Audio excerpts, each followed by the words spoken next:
अगर chart trading करना चाहते हो सिर्फ और सिर्फ प्योरली प्राइस एक्शन के बेसिस पे, तो इस वीडियो को एंड तक देखना, क्योंकि प्राइस एक्शन की डेफिनेशन ही बहुत ज़्यादा बदल चुकी है। यहाँ पे लोगों को असली मतलब ही नहीं पता है प्राइस एक्शन का। ठीक है, तो हम लोग आज देखने वाले हैं प्राइस एक्शन के ऊपर हम लोग चार्ट ट्रेडिंग कैसे कर सकते हैं, आपको करके बताऊंगा। और एक चीज़, ये सारी चीज़ें जो मैं बोल रहा हूँ वो ऑलरेडी आपको हमारे चैनल पे ट्रेड्स लेके लाइव करके सब कुछ दिखाया गया है, तो बाकी वीडियोस भी देख लेना, पहले इस वीडियो से कंसेप्ट सीख लो। ठीक है, तो price action chart trading method यानी कि प्राइस एक्शन होता क्या है।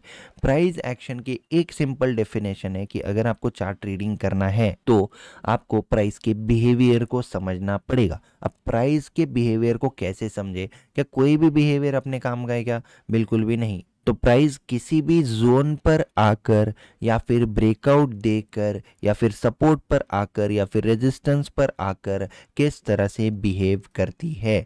ठीक है, तो उसका एक एग्जांपल मैं आपको यहाँ पे बता देता हूँ। Price behaviour represented by candles, price behaviour is represented by candles. ठीक है, अब कैंडल्स प्राइस के बिहेवियर को कैसे रिप्रेजेंट करती है, तो उसका मैं आपको एक एग्जांपल देना चाहूँगा। नंबर 1, स्ट्रेंथ का मतलब है कि क्विक मोमेंटम आएगा।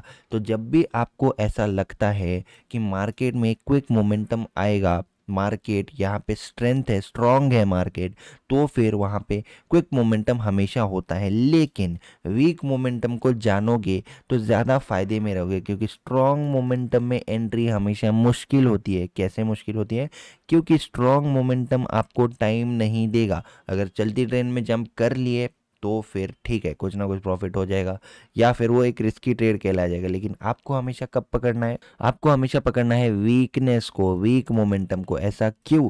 क्योंकि वीक मोमेंटम आपको क्लियरली बता देगा कि ये एक सपोर्ट जोन है, सपोर्ट जोन पे मार्केट आ चुका है, मार्केट रिजेक्शंस बता रहा है, बहुत सारे बायर्स को मार्केट इनवाइट भी कर रहा है। तो यहाँ पे कहीं पे पुल बैक देख के आप लोग बिल्कुल एंट्री कर सकते हो।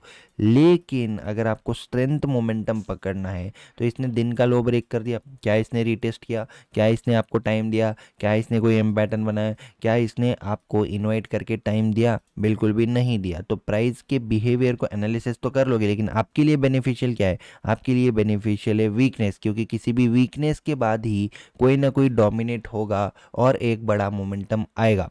किसी भी वीकनेस के बाद ही यहाँ पे बहुत सारे लोग आएंगे, वो लोग अपने नीचे स्टॉप लॉसेस लगाएंगे। अब यहाँ पे नीचे ही क्यों स्टॉप लॉसेस लगाएंगे? ऐसे बेसिक डाउट कुछ लोगों को आएंगे। तो सपोर्ट पे 99% लोग क्या करते हैं? लोग बाय करते हैं। लोग अगर बाय करेंगे तो नीचे स्टॉप लॉसेस लगाएंगे, और वो स्टॉप लॉसेस हिट करने के लिए मार्केट नीचे जाएगा। ठीक है, अब प्राइस के बिहेवियर को एनालाइज कैसे करना है उसके और भी एग्जांपल्स हम लोग देखते हैं। ठीक है, साइडवेज मार्केट कैसे आइडेंटिफाई करेंगे? मार्केट ऊपर तो जा रहा है, लेकिन जितना ऊपर गया उसको पूरा रिकवर कर दे रहा है, उसको पूरा एब्जॉर्ब कर दे रहा है। मार्केट फिर ऊपर जा रहा है, पूरा एब्जॉर्ब कर रहा है। तो मार्केट यहाँ पे साइडवेज बिहेव कर रहा है। इसका पता लगाने के लिए जो 50% अपना रूल है वो बेस्ट रूल है। जैसे कि मार्केट ऊपर तो गया, लेकिन इस पूरे मूव के 50% के आसपास आ गया और 50% से ज़्यादा पूरा एब्जॉर्ब कर लिया, राइट? तो चार्ट ट्रेडिंग कैसे करोगे आप? साइडवेज मार्केट की क्राइटेरिया आपके दिमाग में क्या होनी चाहिए? हाँ, मार्केट एक डायरेक्शन में तो मूवमेंट नहीं कर रहा है, मार्केट ऊपर तो जा रहा है लेकिन पूरा एब्जॉर्ब कर लेना है, फिर मार्केट ऊपर जा रहा है, पूरा एब्जॉर्ब कर रहा है। तो ऐसे दिन पे आप या तो अवॉइड कर सकते हो,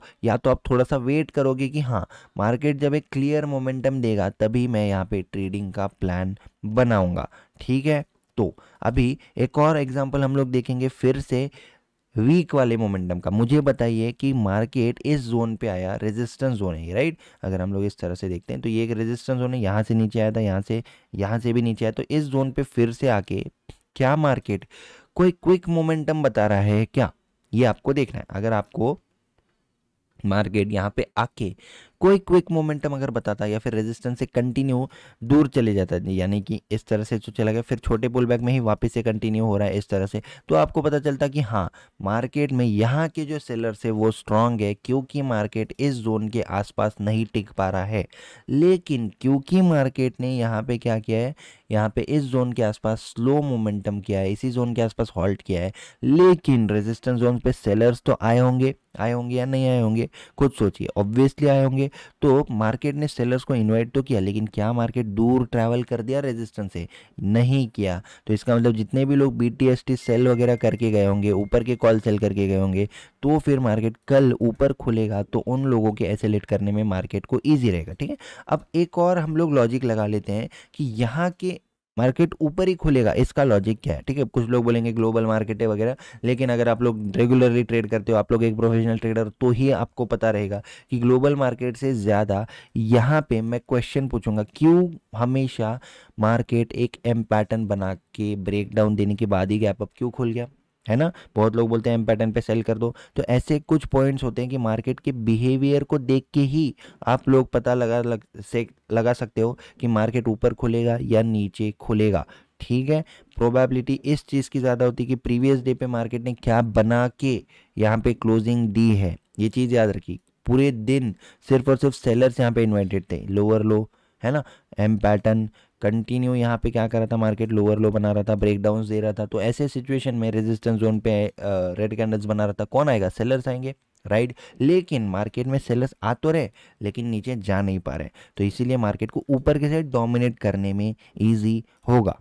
ठीक है, अब ये वाले मोमेंटम की स्टडी अगर हम लोग करते हैं, मुझे आप लोग ये चीज़ बताइए कि आप लोगों को सिखाया गया कि हाँ ब्रेकआउट में एंट्री ले लेना, लेकिन 99% टाइम्स ब्रेकआउट तो फेल होते हैं। जैसे कि 10 में से 2 बार ब्रेकआउट काम कर गया, तो आपने मान लेते हैं कि यहाँ पे एंट्री ले ली थी, लकीली उस चलती ट्रेन ने आपको धोखा नहीं दिया और मार्केट नीचे जाता रहा और आपका जो प्रॉफिट है वो बढ़ता रहा। लेकिन प्राइस एक्शन, जिसको आप लोग समझ रहे हो प्राइस एक्शन, जो असली प्राइस एक्शन नहीं है, ठीक है, जैसे कि प्राइस एक्शन लोग किसको समझ रहे हैं? लोग समझ रहे हैं कि हाँ ब्रेकआउट करेगा फिर रीटेस्ट करेगा तो सेल चले जाने, ये प्राइस एक्शन नहीं है, ये है आपकी स्ट्रैटेजी। आपको ऐसा लगता है कि मार्केट यहाँ पे रीटेस्ट करके जाएगा, तो जितने भी लोग रीटेस्ट के लिए वेट कर रहे हैं, क्या यहाँ पे उनको टाइम दिया?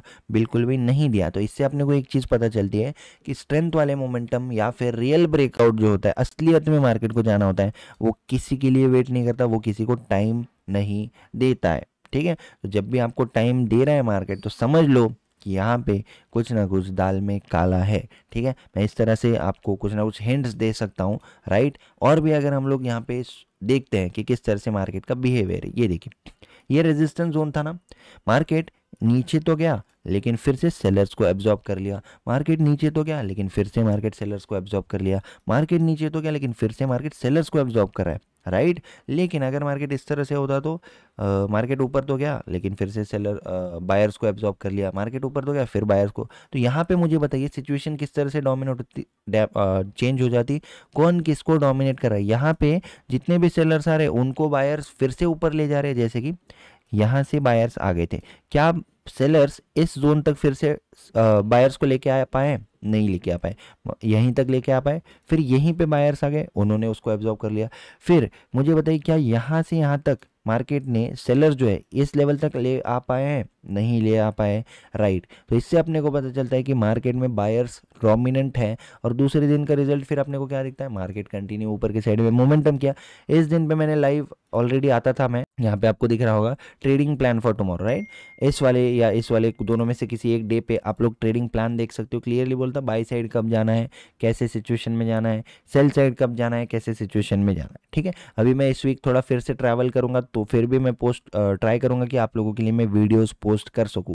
इस वीडियो को अब हम कंक्लूड कर लेते हैं। Price action equal to price का बिहेवियर। चार्ट ट्रेडिंग अगर करना है तो हर जोन पे मार्केट आके किस तरह से बिहेव करता है इसकी पूरी लिस्ट निकालो। जब मार्केट को असली सपोर्ट लेना होता है तो मार्केट क्विकली ऊपर चले जाता है, क्विकली मूव कर लेता है, लेकिन जब मार्केट सपोर्ट पे बाय करने वालों को ट्रैप करना होता है तो मार्केट वहीं पे टाइम पास करता है।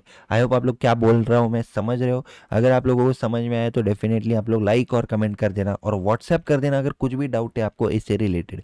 बाकी इंपॉर्टेंट लिंक्स डिस्क्रिप्शन में आप लोग देख सकते हो, विजिट कर सकते हो। ठीक है, वेबसाइट की लिंक भी डिस्क्रिप्शन में, फ्री टेलीग्राम चैनल की लिंक डिस्क्रिप्शन में, आप लोग ज्वाइन कर सकते हो। Thank you.